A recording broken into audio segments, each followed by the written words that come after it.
Hey guys, I'm here with James Neville Taylor from the UK. And yeah, this guy really rocks because I know him now for more than a year and we met a lot during the Everest. And I get inspired about his journey and how he lives his Builderall Nomad. And I want to interview him about how he started with Builderall and also his first struggle, success, and also what he's doing now at this moment. James, man. Thanks for having me. Welcome man. here, welcome here. Yeah, great stuff. So James, so you started in Builderall in 2017, I think, eh? Yeah, 2017. So yeah, so what was your decision to start with Builderall first? Well, I'd been into digital marketing around 5 or 6 months at that time, and I hadn't had much success with what I was doing beforehand. And Builderall came around, and the amount of value that it offered, the tools that they had, and everything, I thought there's no way that this can do everything that it promises for such a low price. So I checked it out, and lo and behold, it actually did do everything that it promised, and it provides tremendous value. And I started selling the tools straight away, and I actually made my first sale within 3 days.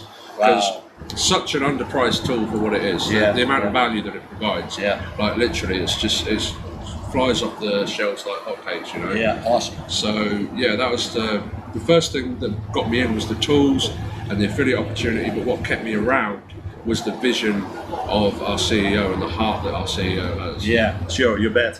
Yeah. By the way, we're here in the Builderall Mansion, so I forgot with the intro, but we are here in the Builderall Mansion in Florida, in Orlando, masterminding with like-minded entrepreneurs, all high-end entrepreneurs, super affiliates. So James also a super affiliate, Builderall Nomad. So I forgot the intro. But by the way, James, when you started, you had some first sales, and I think that also keeps you motivated. But I think there also were struggles in the beginning. Yeah. So what was your biggest struggle in the beginning? Biggest struggle was just getting out there and doing it, like taking the action, you know, because the fear, I had a lot of fear. Mm-hmm. Like when I first started, I struggled with anxiety and depression for quite a while, and it's just the fear of actually taking action and putting yourself out there. So when I first started, I wrote the Builderall handbook that you know about. So yeah, awesome. I was too scared to go on camera and do videos and stuff. So writing the book was the only way that I knew how to like kind of make a name for myself. Mm-hmm. So the biggest struggle for me was just in the beginning was even just making a post. Like I was so nervous in the beginning, like I couldn't even make a post on Facebook. Like I'd sit there and I'd type it out for like 15 minutes and I'd reread it and I'd read it again to make sure there was no mistakes, it was perfect.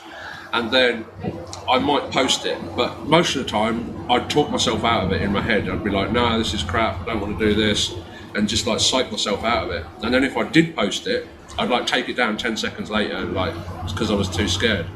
So the biggest struggle was just like breaking out of my comfort zone and pushing forward and pushing through the fear. Yeah. Yeah, I think that's not easy when you have to push through fear. I know from my own experience, when you have stage, you also are on stage now. Yeah. He's a public speaker, by the way, also. Yeah. Then the first time you are on stage, you have fear. And overcome your fears, you read it in the books, you hear it everywhere. That's the first thing you have to do, because otherwise you don't take action.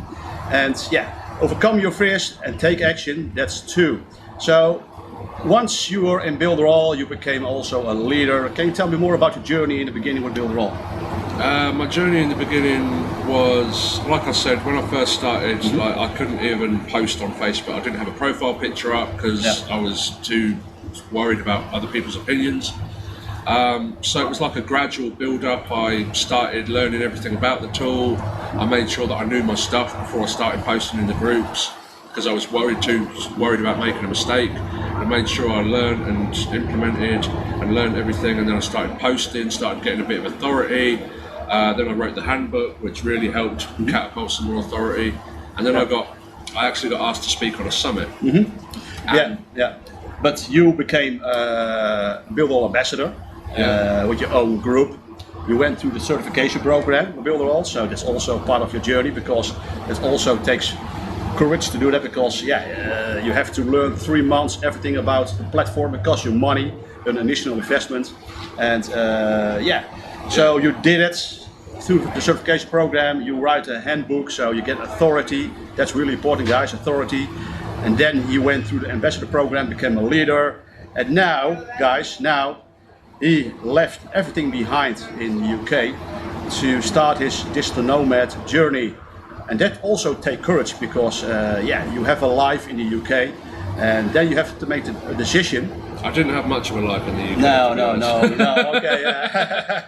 That's more easy to leave if you have not a very, let's say that, if you have a big family or something that you leave behind, like kids or your wife or whatever, Yeah. but still you leave your country behind. Yeah. And I think also some family members you loved.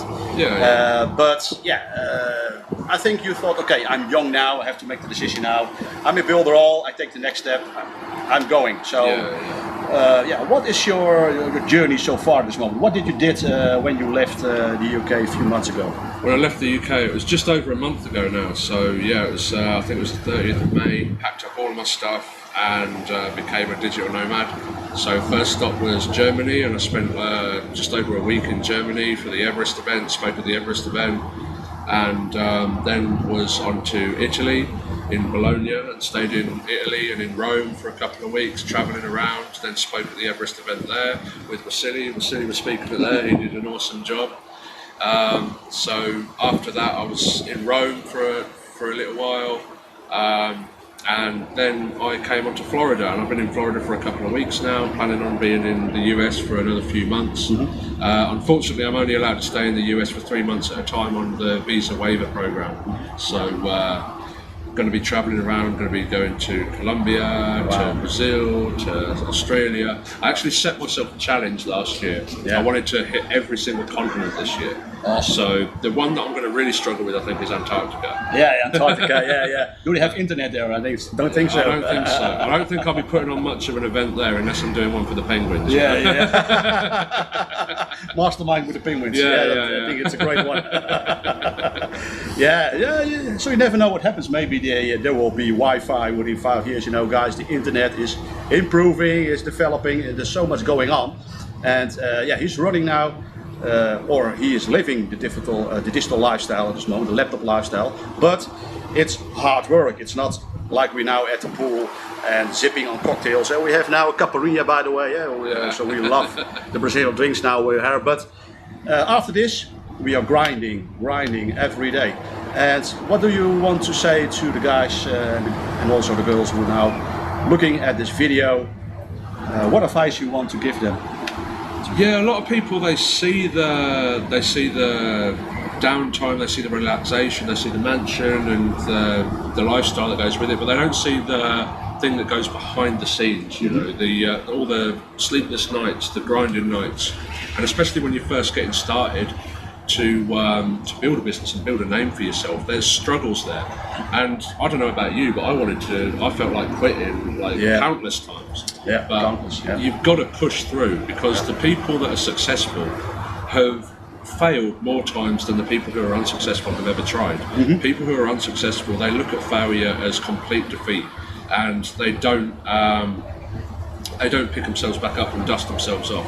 I was doing a video earlier, and a perfect example that I heard before was when you're a kid, when you're a toddler and you're learning to walk, you fall down thousands of times. You don't fall down 3 times and go, oh, this walking thing's not for me, I'm going to crawl around the rest of my life. You know, you keep picking yourself up and you keep picking yourself up, but somewhere along the line, you get conditioned into not having that mentality to keep picking yourself up and be more realistic.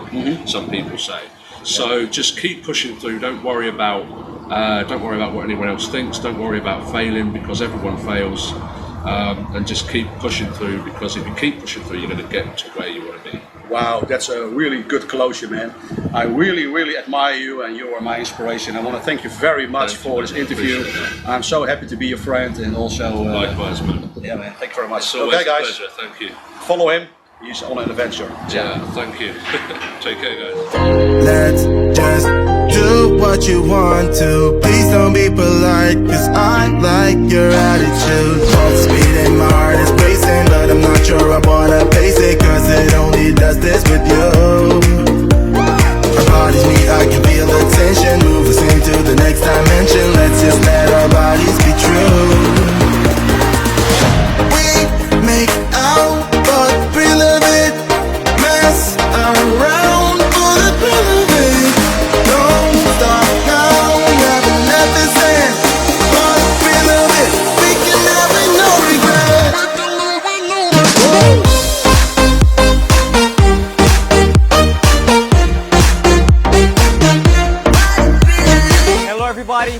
welcome to the Builderall Mansion.